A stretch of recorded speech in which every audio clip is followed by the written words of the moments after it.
but he's overcome that. There he goes, 6th on the grid. It's an enormously demanding race. You've heard it from a lot of other people, but you're going to hear it from me again. 56 laps of here, and that's going to be over an hour and a half in these sweltering conditions. Now, I was literally dripping with sweat just walking from one side of the track to the other to get into the air-conditioned commentary box. I'm all right, but down there, those drivers cooped up in their cockpits are wearing 3-layer Nomex underwear, long johns, long-sleeved vests.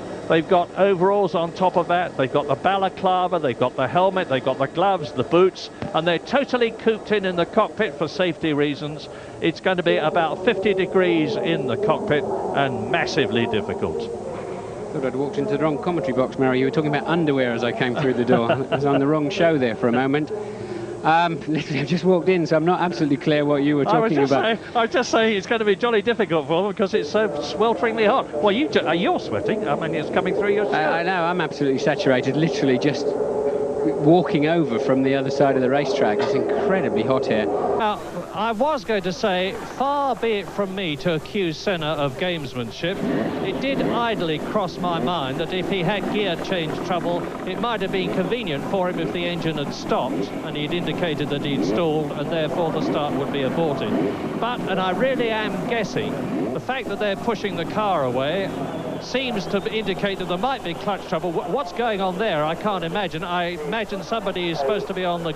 Somebody who's on the grid is not supposed to be there. Yes, the good news for Senna is that with the power advantage of a turbo engine, of course, he'll be able to get past the slower cars a lot more easily than, for example, Mansell would have been able to if a similar thing had happened to him, because there aren't many passing places, and there is Senna, sitting ready and waiting in the pit road. And now what's happening with Prost's car? A lot of people charging around. It's not Prost's car, it's that joker in the striped shirt. I don't know what on earth he thinks he's up to. He's been removed once, now he's being removed again. Signal to start. Alesi has regained his original starting position. I would expect to see him black flagged at a later point, or quite early on in the race, actually. In come the marshal's boards. 1 light, 2 lights, 3 lights, 4 lights, 5 lights. And it's go, go, go, go. And Hakkinen gets a good start. David pulls across in front of Coulthard. But Honda aren't taking that lying down. The research and development. And that's a Brabham. It's Blundell. Oh, Mark Blundell. He really does have the most appalling luck. Under the bridge. You remember he crashed in the French Grand Prix. Well, there's no damage to the car there except to the car itself. I think the engine's a bit part-worn from the look of the smoke. Yes, all coming out of the airbox. That looks like a comprehensive internal blow-up for the engine. And that was indeed a pity. Despite the substantial work they've done on it. And Hello is going extremely well. And Hello, there are some other people in the race. Here they are. And we're looking at one of the Lolas pursued by Andrea De Cesaris in the Real. And Andrea De Cesaris has covered himself in anything but glory here at Monaco. He was fined $15,000 on Thursday for having a battery changed on the course by his mechanics, which of course is not only illegal but extremely dangerous, and having rammed Gerhard Berger's Ferrari in the tunnel, allegedly because De Cesaris did not see the yellow flags, which wouldn't surprise anybody who follows motor racing, but he stoutly denied it, but was fined $5,000 for his trouble, a sum of $20,000 altogether. And in the short season that we've had already, Andrea De Cesaris has totally destroyed 2 of these extremely pretty Gustav Brunner designed Real cars. Alboreto into the pits, and I'm going to stop the start watch. So it's Ferrari, they're in the grid order that they started, and Louise Goodman has got news. Unbelievable drama at the start of this race, Murray, and just to let you know there may be a bit more to come. I'm standing out at the back of the garages. It's starting to rain. Well, that's, oh, look at that, Michael Schumacher off And is he out of the race? He's kept an absolute roar from the crowd. Barrichello goes into the lead. He's off. Amazing. Both the Ferraris off. And Jarno Trulli leads the Malaysian Grand Prix as it starts to the rain. Amazing. And I haven't seen Coulthard behind him, so did all three of them go off? So yes. Wet? You think wet? Well, it must be raining. Louise just pointed out. Now Coulthard is there, I missed him. And both Ferraris caught out on what must be a slightly damp corner. One of them third. It must be surely Michael Schumacher who regained the circuit first. We'll know in a moment. We're on lap 3 out of 55 in this incredible race already. As coming towards us from Italy in the Jordan Honda. The Honda engine now leading a Grand Prix for the first time since they've come back into Formula One. And look at the rain pouring down. And when it rains in Malaysia, believe me, it comes down not by the bucketful, but by the oceanful. Now the curve at turn 9. Now the descent at 170 miles an hour down to the Hatzenbach Bogen, and the climb up to the chicane. Gerhard Berger is going to stay ahead of Villeneuve. I'm going to stick my neck out and say that Jacques Villeneuve is going to stay ahead of Michael Schumacher and win the Grand Prix of Europe at the Nürburgring. They exit the corner, turn 13, the last corner, and the checkered flag goes out. Jean-Pierre Jabouille in real trouble, and Jones up to Cox now. Jerier will know he's there, of course. He will see him big in his mirrors, but he's not moving over. Why should he? He doesn't have to. Alan Jones still leading by an ever-increasing margin. Now he's down to Beckett and he goes through. Alan Jones then has successfully lapped Jean-Pierre Jarier through. James. Well, we've seen an example of the differences between some drivers. We've seen some drivers letting Alan Jones through, quite rightly behaving themselves, and you've seen the sort of pig ignorance that you'd expect from Jarier there going on, because he's really made an idiot of himself, and you saw that from Jackie Hicks, which is surprisingly one so experienced, but I think he's suffering from old age a bit, because not only did he not let Alan through, make Alan have to force his way through, which meant either he wasn't looking in his mirrors or he was half asleep, and he then proceeded to pass him on the straight and harass him down the straight. Jarier tends to drive like that, but the other guys have all let him through quite helpfully and quite properly. But it is very frustrating for a race leader. Let's have a look. Oh, there it is. That's what went wrong. Pedro Diniz did not see or refused to acknowledge that Jacques Villeneuve was there. Villeneuve will be absolutely furious about that. That is a moment that could have spelt absolute doom for the Canadian. Car again in a very precarious position. We talked a bit earlier about what an ice-cold disposition does Ayrton Senna have. And in recent weeks, I think the McLaren team has been trying to sort of do something to dispel that image. And a story leaked out along the pit road this weekend that Dennis and Senna had something of a private joke in a restaurant here in Mexico City over the weekend. Apparently Ron found some of the local Mexican salsa, the spicy sauce they put on foods here, to be a little bit too hot for his taste. And Ayrton, sitting across the table from him, decided he would peel off $5,000 of his estimated $10 million annual retainer if Ron would eat the entire bowl. Team manager Ron promptly downed the entire bowl of salsa and asked for his $5 grand. We didn't see him for 3 days.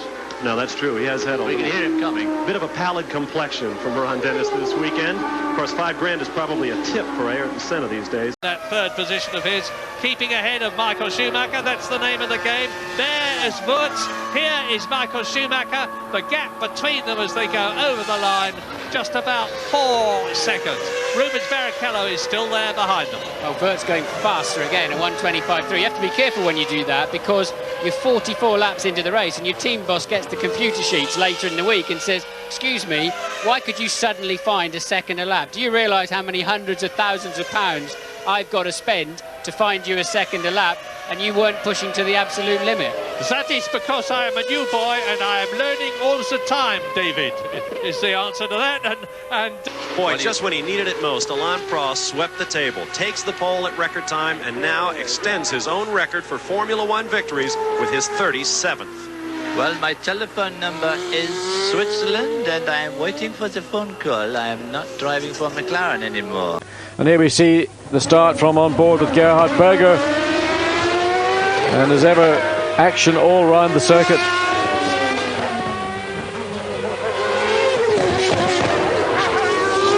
And Damon, the same point in the circuit where he had problems on Saturday, is in trouble again now. Was that contact, or was that just an error on Damon? And look at the traffic jam behind. Sauber's crawling all over Damon as he tries to regain traction. His tyres, of course, covered in muck and dust. Look, Verstappen through, Fittipaldi trying to squeeze through, or Morbidelli trying to squeeze through. Damon defending, saying, "Don't be stupid, guys. I'm only here because of a little error. I'm going to be past you when I get back onto the straight." Now, John, I wonder whether that was a little clash with Mika Hakkinen Damon had there. Well, if you've tagged one of them, why not tag the other one? I mean, make it a full house. Well, unfortunately, we didn't see the reason for Damon's position off the track. And hats off to John Judd and his team of men from Rugby. They've done a fantastic job in Grand Prix racing this year. A brand new engine. Nigel Mansell's had a second place with it in the British Grand Prix, and he's got a second place at the moment here in Spain. But Croft has got the comforting knowledge that on the 12th lap, with a lead of just over a second, and knowing exactly where Nigel Mansell is, because he can see him in his earphone, see him in his mirrors. You can see Nigel Mansell in his mirrors, knows exactly what the score is, and will be able to pace himself from the front. That's a guaranteed goal report, Murray. Absolutely for sure. Tremendous. And Ayrton Senna is now 19.5 seconds ahead of this battle, and Mansell is 3.1 seconds behind it, and he's closing all the time. Very soon we're going to have a 3-car train as Berger and Prost close up on Ghinzani in the Zach Speed. His teammate Bernd Schneider failed to qualify for all sorts of reasons. One of them was that he kept ramming the Armco. And now past Ghinzani go. Berger second, Prost third. Serviced first. Michael Schumacher is parked up line astern behind the Ferrari of Barrichello. And there is Montoya well and truly off the track in the Williams. You've seen Rubens Barrichello in the Ferrari there with Michael Schumacher, both of them together. Now they're fitting the Bridgestone Monsoon tyres, I should think. Coulthard left the pit first. James, what can you tell us? Absolutely right. This looks just played perfectly into the hands of McLaren. It's a gift from heaven, and I maligned the McLaren team, and particularly Ron Dennis. He was very clever. He brought Coulthard in. Straight away he was out, and then Hakkinen was coming straight in afterwards. Neither car lost any time in that, and they are in an incredibly strong position. Ferrari on the back foot. What on earth's going on down at Ferrari, James? They still haven't got any tyres on Barrichello's car. This looks like we had back in Nürburgring a year or so back, where they just do not appear to have any tyres ready. Well, look at this. This is a powerboat race. It's not a Formula One car race. As out of the pits after 1 minute and 12 seconds goes Rubens Barrichello. A big pile of gravel, Murray, where Barrichello was parked, so they were cleaning out the side pods, and I assume they're going to have to do the same to Michael Schumacher. The only saving grace here for Ferrari is that under the safety car conditions, they will catch the back of the pack up without too much difficulty. One of my cliches is anything can happen in Formula One, and it usually does, but I wouldn't have expected this.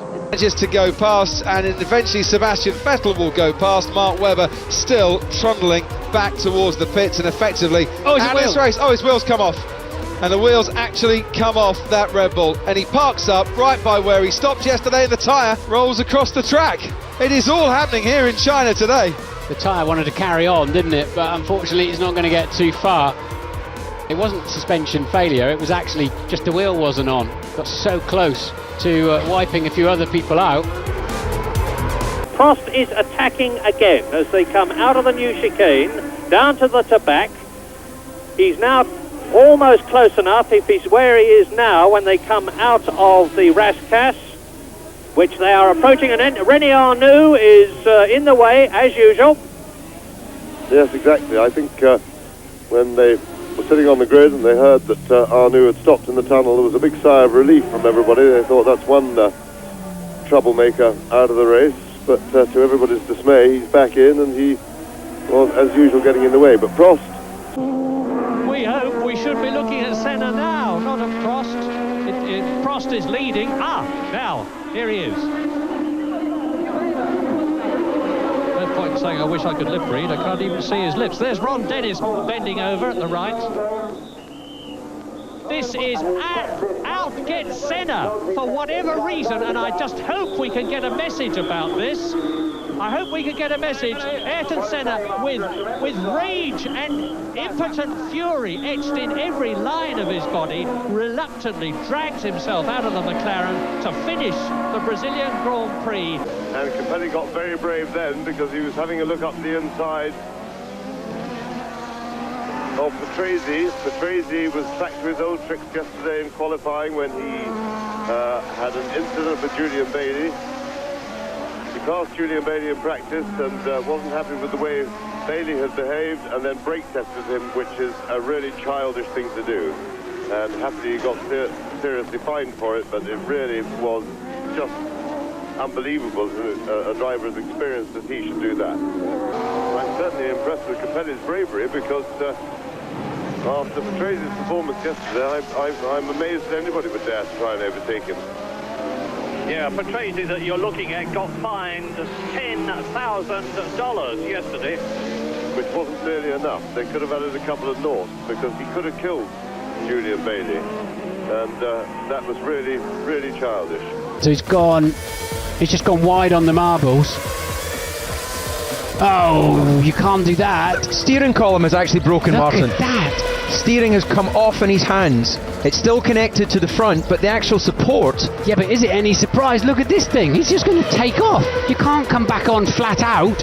Whoa!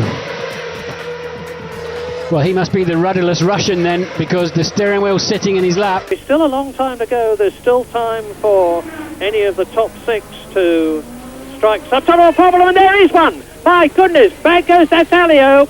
Alio goes straight into the barrier, having hit the curb. Now, he's perfectly all right, no doubt about that, because the tyre wall will have absorbed the shock of the Lola. But Philippe Alliot, the forceful, thrusting driver from Formula 3000 and who used to drive in the Ram team and the Ligier team. Let's have a look at it again as Riccardo Patrese tries to take Alliot. I would have said that Alliot moved across much too soon. Absolutely, that was completely out of order. Alliot just moved over on Patrese, and the only good result for Patrese was that Alliot ended up taking himself off rather than Patrese, but we'll have to see if Patrese survived without damage. And that was, there is Alliot, and I'm afraid he has a reputation for shunting, and that was naughty. One way, of course, of testing your reflexes in life is to be a marshal in a situation like that. I noticed that the 4 or 5 marshals that were at the hit point where Alliot's Lola clouted the tyres were up and over the barrier behind them in less time than it takes to say it. And with Jacques Villeneuve, he's 6 seconds behind Michael Schumacher. Look, under the bridge there, that is a Williams Renault, and I'm guessing that it's Jacques Villeneuve until we can see the driver. I'm not going to make any statements about her. It's Hill! It's Damon Hill! He's out! I don't know what's happened, but you can see from the way he is holding his head that he's absolutely distraught. Here it is, it's the Rettifilio, and he's hit the tyres, and he spins out and stops, and Damon Hill retires on lap 6. It's some 17 years since you bought McLaren. You've had some good times and you've had some bad times. What do you remember best? I don't remember buying McLaren.